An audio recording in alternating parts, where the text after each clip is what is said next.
Welcome to MiConvert. In this tutorial, I will show you how to convert RFA files to SKP format, completely free and online. Open your browser and search for RFA to SKP MiConvert.com. Click on the first result to go straight to the converter. You are now on the RFA to SKP converter page. The interface is clean and easy to use. Let's upload a file. Click the Choose File button. A file picker will open. Select the RFA file you want to convert, then click Open. Your file is loaded and ready. You can see the file name, size, and destination format. Click Convert now to start the conversion.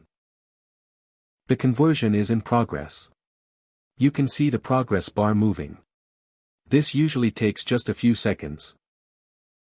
Done. Your file has been successfully converted. Click Download to save the SKP file to your computer. That's it. Visit MiConvert.com for more free conversion tools. Subscribe for more tutorials. Thanks for watching.